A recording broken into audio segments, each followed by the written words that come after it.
Hi, everyone. My name is Mary Bear Shannon, and this is your Reading with Reference. So I have two books today, both really about the Japanese-American experience in the Pacific Northwest.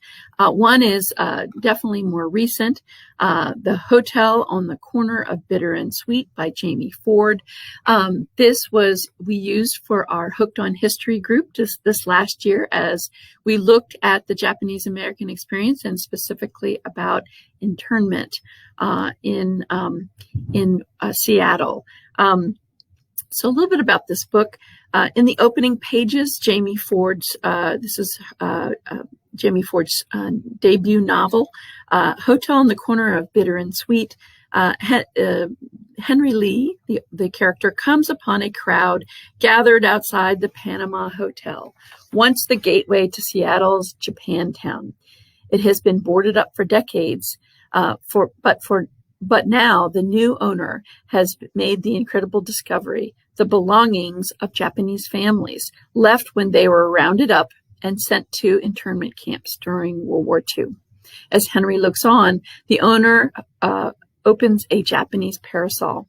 This simple act takes old Henry Lee back to the 1940s, at the height of the war, when young Henry's world is a jumble of confusion and excitement, and to his father, who is obsessed with the war in China and having Henry grow up an American.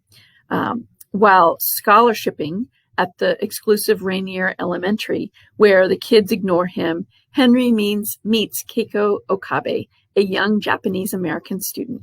Amid the chaos of blackouts, curfews, and FBI raids, Henry and Keiko forge a bond of friendship and an innocent love that transcends the long-standing prejudices of their old world ancestors.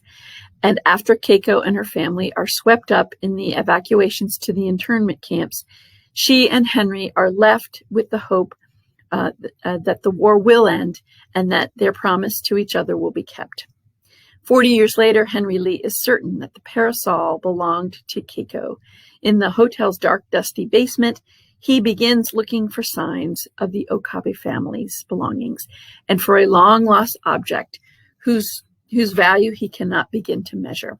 Now a widower, Henry is still trying to find his voice, words that might explain the actions of his nationalistic father, words that might bridge the gap between him and his modern Chinese-American son, words that might help him confront the choices he made many years ago.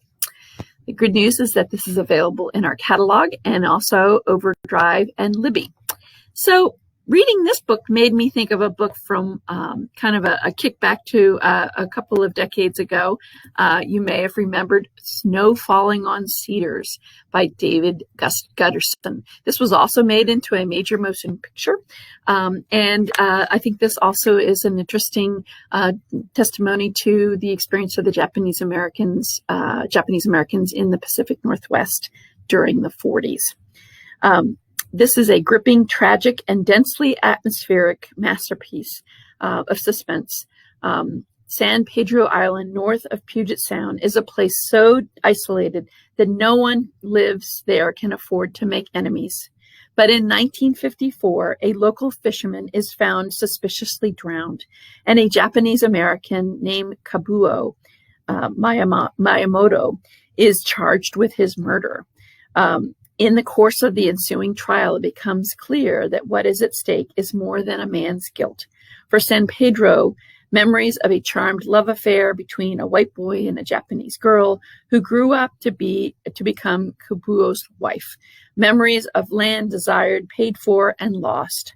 Above all, San Pedro is haunted by the memory of what happened to its Japanese residents during World War II, when an entire community was sent into exile while its neighbors watched.